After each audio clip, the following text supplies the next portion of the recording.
ותערב לפניך עתירתנו כעולה וכקורבן, הנערכו ברחמך רבים, השב בשכינתך לציון עירך, וסדר העבודה לירושלים.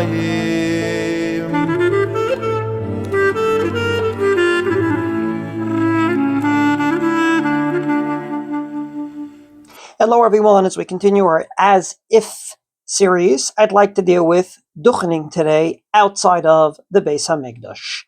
It seems like it's an open pasuk in the Torah and an absolute biblical commandment, whether you're in the Mikdash or outside of it. As a matter of fact, the Mishnah in Sota, Perek, Zayin, Mishnah Vav, talks about the differences between Duchening in the Beis HaMikdash versus Duchening outside the Beis HaMikdash, saying things like "B'mikdash omer et Hashem kichtavo, b'mdina bechinuyav." For example, in the Beis HaMikdash, says the Mishnah, you say Hashem's name Yud-Kei Vav-Kei, but outside the Beis HaMikdash you do not. But it doesn't say anywhere in that Mishnah that, with all the differences, one is biblical and one is not. And indeed, it seems like Duchening is a dead giveaway that it's not part of our As If series, but rather it is an absolute biblical commandment, whether you're in the Beis HaMikdash or outside of it. However, came along the Keren Ora. The Keren Ora, who wrote a Perush on Shas, Rav Yitzchak, the Rav Aharon Minikovsky, he was the brother of the famous Mishkanos Yaakov, the Rav of Karlin. His year is 1788 to 1852, and when his brother, the Mishkanos Yaakov, passed away, he took over the position as the rabbi of Karlin. He says, Ayani Raktzat, maybe you could make an argument. Dechayuv mitzvah zu begvulin, lav divrei Torahu. Maybe it's only midirabanan outside of the Beis HaMikdash. Why? Because of what I just said. Dichtiv v'samu et shmi al b'nei Yisrael, shmi ha'miyuchad li v'hainu b'beit ha'bechira dafka. The Mishnah said explicitly you only use Yud-Kei Vav-Kei in the Mikdash, not outside of it, and therefore perhaps the promise of God within Birkas Kohanim, V'samu et shmi al b'nei Yisrael, and I will put my name on the Jewish people, means that name, not the name we use today to refer to God, and therefore perhaps it's the Rabbanan. And indeed he wasn't the only one. More famous is Rav Yaakov Emden. Rav Yaakov Emden was a very independent thinker, and therefore he says that Zar over ba'aseh tekot tevarchu davka shemevarech kamo she'kohanim hayu mevarchen bebeit hamikdash al seder ha'avoda.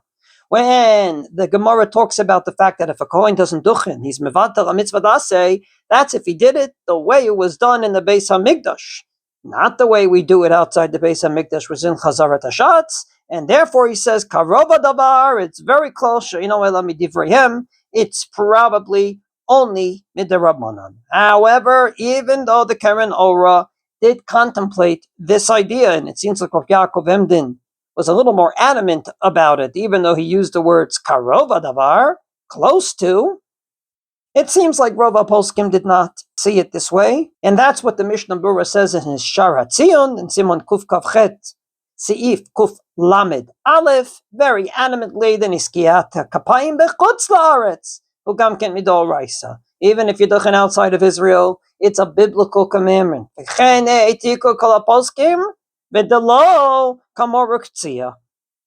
Rabbi Yaakov Emden, he doesn't mention the Keren Ora.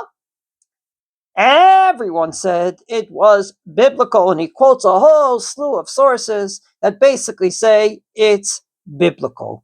And indeed, even though the Keren Ora did contemplate the idea, he says that from the Rambam, who counts it as a mitzvah for sure, it seems the Oraisa, not to mention the fact that the Gemara says, Yachol af bigvulin, is it true outside of the Beis HaMikdash? And the Gemara says yes, doesn't say one word about saying, hey, but it's only the Rabbanan. The only difference is that in the Beis HaMikdash you said it with Hashem's name, Yud-Kei Vav-Kei, and outside you don't.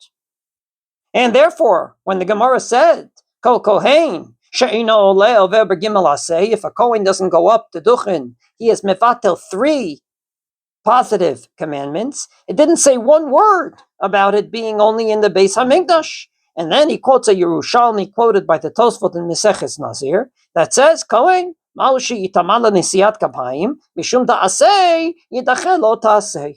If a Kohen has to go in to duchen to a shul, but he has to go through a cemetery, perhaps, the Gemara says, the Isser on a Kohen to go into the cemetery would be pushed aside because aseh, a biblical commandment, doche lo ta'aseh, would push aside a negative commandment. And it's talking about a Kohen outside the Beis HaMikdash. There's no cemeteries on Har HaBayit. From this perspective, this comes to fore in a very practical question that comes up in davening. And that is, if a Kohen came in late and he's in the middle of his silent Amidah and it's time to duchen, does he stop his silent Amidah to duchen?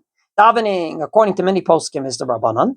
And if indeed you assume that Birkas Kohanim is only the Rabbanan, it's not surprising that the Mishnah Berurah brings the Rav Yaakov Emden from his siddur that says, don't stop davening unless you happen to be exactly at the point where you duchen. That's the only time you stop davening. But the Mishnah Berurah disagrees with this, not surprisingly, because he thinks it's biblical, and basically says, if there's another Kohen to duchen, fine, but if there's no other Kohen, you must go up and duchen, and then he gives rules and regulations about what to do, and he further adds that if they said to the Kohen, Alela duchan, they actually called out to him and said, go wash your hands, or Alela duchan, that is already enough to stop your personal silent Amidah and to go up and duchen. And that's what the Eliyahu Rabbah says, that even though he's very, very reluctant to allow a Kohen to duchen in the middle of his silent Amidah, he says, Mikom makom, af agav the tefillah de Rabbanan hi, Mikom makom efshar de'amidu chachamim divrehem, afilu b'makom haseh. Indeed, the Eliyahu Rabbah says maybe he shouldn't stop his davening because the Chachamim said our enactment is so strong that it will even push aside a positive commandment, something that the rabbis have a license to do. Therefore, we don't blow shofar the first day of Rosh Hashanah when it comes out on Shabbos, and we don't shake lulav on the first day of Sukkot that comes out on Shabbos, even though it's a biblical commandment. The rabbis have a right to do that. So they said perhaps to do that in davening, but he assumes that indeed it's a mitzvah daseh, it's a biblical commandment. So to sum up, even though duchening is not the way it was done in the temple, and that's part of our mourning at this period of time, because we're not zochet to do it in the way that Aaron HaKohen originally did it, and that is that Vayisa Aaron et yadav vayivarchem, he put out his hands to bless the Jewish people to duchen, vayered me'asot hachatat va'olav ha'ashlamim, and he came down from doing the korbanot. We don't have that proximity today, but it seems to be a biblical commandment according to most poskim. But where do we duchen in davening? Very interestingly, we do try to anchor that proximity to the sacrificial work by duchening at a certain point in davening that reminds us of that sacrificial work. Where? God willing, next time.